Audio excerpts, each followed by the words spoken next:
Bonjour messieurs. Oui, donc comme vous aviez pu probablement deviner, je suis plutôt français que anglais de mon côté. Bon, ravi de vous avoir ici avec nous. Guillaume, j'espère que tu as passé un bon été. Hein, ouais, j'imagine que ça doit être un petit peu plus calme aujourd'hui. Donc déjà, merci au nom de tous les Français de nous avoir fait vivre les jeux en grande partie grâce à tout ce qui a pu être fait du côté de tes équipes data. Et Armel, du coup, qui est, comment je peux te présenter, Monsieur Sport chez Amazon, chez AWS AWS France. Allez, parfait. Bon, du coup, merci beaucoup à tous les deux d'être ici avec nous aujourd'hui. L'enjeu, c'est de discuter comment est-ce que tous les flux de données peuvent permettre, en fait, un petit peu comme ce qu'on disait avant, mais d'enrichir en fait l'expérience en tant que fan de sport de manière assez globale. Le constat qu'on a commencé à partager tous ensemble, c'est que aujourd'hui, en fait, on voit de plus en plus de data de plus en plus de cas d'usage data qui viennent enrichir l'expérience en tant que fan de sport, notamment lors des grands événements qui ont pu être les Jeux de Paris 2024, et que ce soit en fait avant l'événement, pendant l'événement ou même après. Est-ce que Guillaume, du coup, tu pourrais nous partager un petit peu un témoignage de ce que vous avez pu mettre en place? Alors, j'imagine que tu ne pourras pas tout couvrir puisque le périmètre était assez ambitieux. Mais si tu peux nous partager quelques exemples qui sont assez représentatifs de ce que vous avez pu mettre en place côté data aux Jeux de Paris. Oui, effectivement, aujourd'hui, au-delà de Paris 24, dans l'événementiel sportif au sens large, une bonne utilisation de la donnée, c'est devenu quelque chose d'incontournable pour rendre l'expérience des fans à la fois plus personnalisée, plus immersive et plus fluide. Et donc, on peut citer de nombreux exemples. La personnalisation, déjà, en général, elle passe notamment par l'envoi de communications ou de campagnes marketing avec des contenus pertinents, bien ciblés et via les bons canaux. Et ça, c'est possible grâce à une segmentation fine de la base de données et aussi parfois le déploiement d'algorithmes de type scoring. Alors, dans le cas de Paris 2024, on a réussi à mettre en place et à développer progressivement une base de données de fans. On a atteint jusqu'à 14 millions de données de contact à la fin des Jeux, grâce d'abord à la mise en place du Club Paris 24, que vous connaissez peut-être, qui permettait aux fans de sport de vivre des expériences exceptionnelles. Puis ensuite la billetterie, et ainsi de suite jusqu'au jeu. On a réussi à faire croître une base de données qui nous a permis au final d'envoyer plus de 70 millions d'emails dans une dizaine de langues différentes, plus de 13 millions de SMS. On a également déployé un chatbot enrichi par OpenAI qui a permis de répondre à plus de 700 000 demandes d'informations venant de nos différents fans.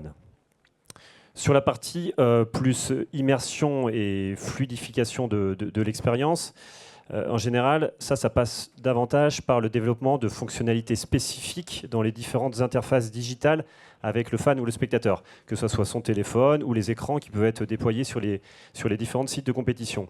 Alors, par exemple, dans le cas de Paris 24, on a déployé 3 applications mobiles principales basées sur les données à destination soit de nos fans, soit de nos spectateurs. Donc la première, l'application officielle GamesTime, qui a été déployée, qui a été téléchargée plus de 18 millions de fois. Elle permettait aux spectateurs ou aux fans d'accéder aux résultats, à des statistiques, à des commentaires live, à des cartes détaillées des sites de compétition, et tout ça en fonction de ses préférences et des billets qu'il avait achetés. La deuxième application, l'application billetterie, que j'imagine beaucoup d'entre vous ont utilisé cet été, elle a permis aux spectateurs pour la première fois de bénéficier d'un billet 100% dématérialisé et infalsifiable, ce qui nous a beaucoup aidé à fluidifier les opérations de sécurité à l'entrée des sites. Et enfin, la dernière application, l'application Transport Public, développée avec Île-de-France Mobilité, elle a permis de pousser aux spectateurs les itinéraires optimales pour se rendre sur les différents sites de compétition à partir des données du calendrier et à partir des données prévisionnelles de fréquentation par ligne et par site. Donc voilà, en conclusion, on peut dire que les JO ont été un vrai accélérateur pour l'utilisation de la data au service des fans et des spectateurs. Et on espère que ces JO vont laisser donc aussi un héritage durable sur cette partie data et que toutes ces données, puisqu'une partie sont transférées au CIO et au CNOSF, seront utiles aussi dans le futur pour de futurs grands événements. Ok, merci beaucoup Guillaume. y a une autre tendance qu'on a notée un peu sur le marché de la data au service de l'expérience des fans, c'est que, et notamment dans le sport automobile, qui est un sujet qui me parle pas mal, on a tendance à offrir de plus en plus aux fans lambda, entre guillemets, un certain nombre de data, d'insights qui étaient auparavant réservés aux experts, en fait, aux internes, aux gens qui travaillent dans l'industrie. Ahmed, je sais que vous faites énormément de choses chez Amazon sur ces sujets-là, et notamment, enfin pas que, mais notamment dans le sport auto. Est-ce que tu pourrais nous partager quelques éléments là-dessus?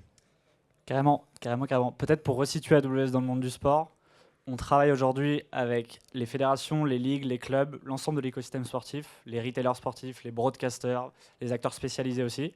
Et un très bon exemple, comme tu disais, est également la Formule 1. On travaille sur tout type de sujets, l'analyse des performances, le fan engagement, le broadcast dans le cloud ou la transformation IT pure de ces organisations. Mais la F1 est un super bon exemple sur la partie fan engagement, où on a pu démarrer depuis 2018 notre collaboration sur un constat simple. À ce moment-là, la F1 était en pleine retransformation du sport. Pour les connaisseurs de la Formule 1, 2021 a marqué un grand tournant sur tout le règlement automobile et l'introduction d'une nouvelle voiture. Et donc tout ça est arrivé dans une réflexion profonde du sport et de la Formule 1. À ce moment-là, ils ont posé la question directement à leurs fans sur concrètement qu'est-ce qu'ils avaient envie de voir, qu'est-ce qu'ils voulaient voir dans le futur de la Formule 1. Il y a deux constats qui sont sortis. Le premier, on veut plus d'attractivité, on veut plus d'action, on veut plus de dépassement sur les courses. Et le deuxième, on a envie de comprendre, on a envie de simplifier le sport automobile, on a envie d'apporter de l'information, en tout cas de rendre la complexité d'une stratégie de course ou d'une course à la portée de tous devant sa télévision. Donc ça, c'était les deux constats qui nous ont drivé, nous, dans notre partenariat avec la Formule 1, pour pouvoir créer et transformer le sport. Donc pour ce premier point de plus d'action sur le terrain, comment on a pu aider la Formule 1 ? Ce premier point d'attractivité ou en tout cas de dépassement, la réponse, elle se cache dans l'aérodynamique. On a tout simplement aidé la Formule 1 dans leur simulation CFD. Donc c'est des simulations complexes virtuelles où ils ont pu aider, grâce au cloud, à améliorer ces simulations, à les rendre plus performantes, plus complexes grâce au cloud. Pour vous donner un ordre d'idée, on voit les deux schémas des différentes voitures avant l'introduction du nouveau règlement. En 2020, on se rend compte qu'une voiture qui est située juste d'une seconde derrière une autre, elle va obtenir et avoir dans son sillage, on appelle ça du drag, et elle va perdre son downforce, c'est-à-dire son downforce, c'est ce qui la pousse, l'adhérence qui la pousse sur le sol, jusqu'à 30 voire 50%. Donc elle va perdre, grâce, à cause plutôt du sillage de l'autre voiture, l'ensemble de cette downforce. Et donc ça, c'était le constat de la Formule 1 sur comment on réinvente cet aérodynamisme pour transformer ce sillage, transformer ce drag et avoir des voitures qui puissent accélérer justement dans ces lignes droites et dépasser plus facilement.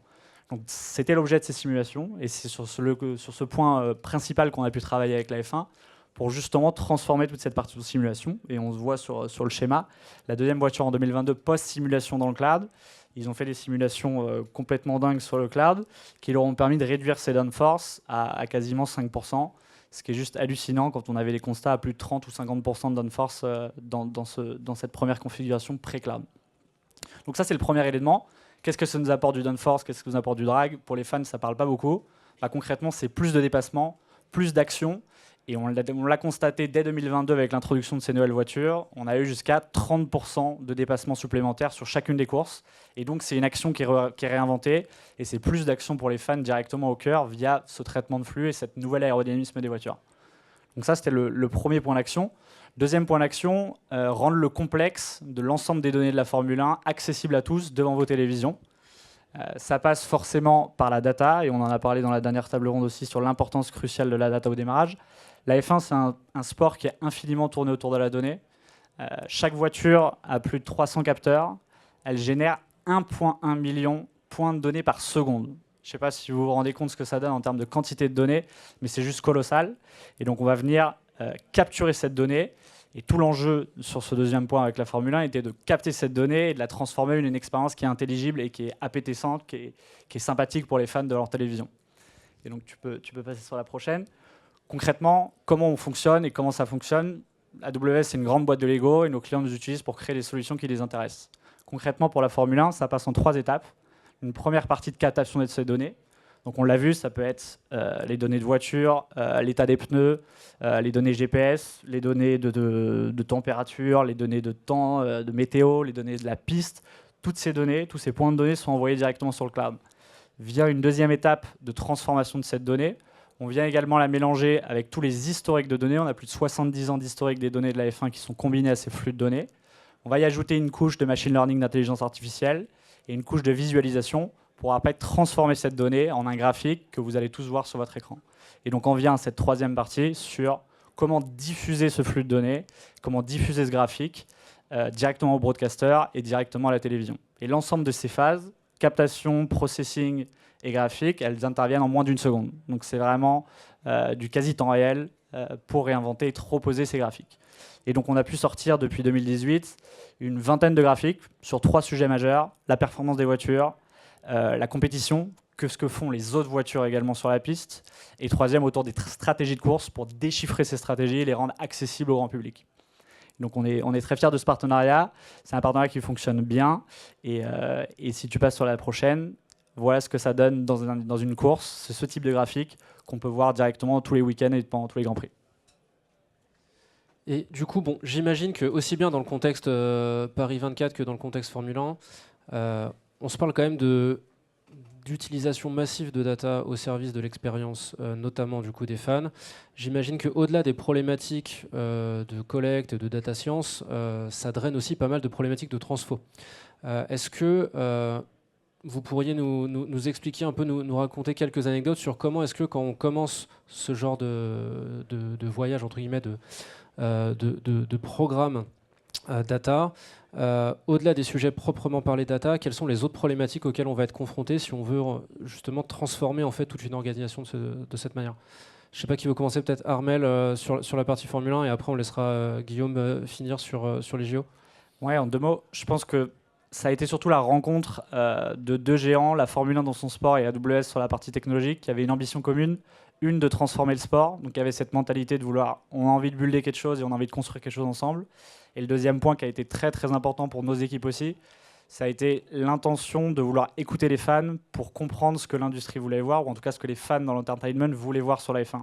Et ça a été central pour motiver les équipes, à la fois de Formule 1 et à la fois de AWS, de se dire, on demande directement aux fans, et à partir de ces constats-là, on va construire des solutions directement, cette Customer Obsession qu'on appelle chez AWS, autour des fans et construire autour d'eux. Donc ça a été un premier point très très important sur la culture et l'alignement de ces mindsets-là. Et le deuxième point, forcément sur l'accompagnement, à la fois technique et humain des personnes qui ont réalisé ce projet.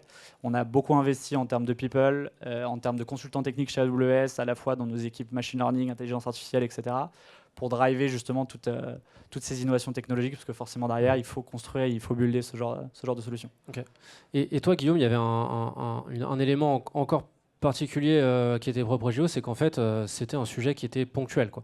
Effectivement, dans le cadre de Paris 24, il faut bien comprendre qu'on était dans un contexte d'entreprise vraiment particulier, vraiment atypique, hein, puisque le COJO il a été créé from scratch en 2017 suite à la candidature.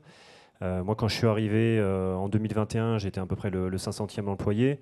On est monté jusqu'à 4000 l'été dernier. En plus de ça, on le sait, la culturation à la data de façon générale dans l'événementiel sportif est encore aujourd'hui assez limitée, il faut le reconnaître, hein. C'est un secteur qui se digitalise rapidement, on le voit aujourd'hui avec le succès, le nombre de personnes qui sont présentes, mais c'est un secteur qui se base encore beaucoup sur l'expérience terrain. Pour vous dire, c'était la première fois de l'histoire qu'il y avait un pôle data dans un comité d'organisation des Jeux Olympiques. Donc en fait, on a été dans un contexte qui génère des volumes de données exceptionnels, mais il a fallu tout inventer pour réussir à les exploiter, en termes technologiques, mais aussi surtout en termes d'organisation.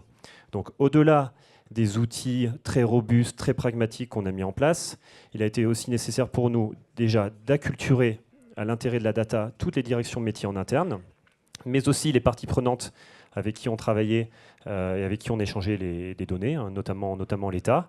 Ensuite, on a nommé des référents dans chacune des directions. On pourrait parler un peu de data champions, des gens qui nous ont permis de diffuser les bonnes pratiques et de vérifier la qualité des données qu'on récupérait. Ensuite, en parallèle, plutôt, j'allais dire, on a recensé les besoins d'analyse et on a essayé d'estimer les retours sur investissement potentiels associés à chacun d'eux pour les prioriser. Et un dernier point important que je tiens à souligner, c'est qu'on a aussi veillé au bon respect des réglementations sur les données personnelles des fans.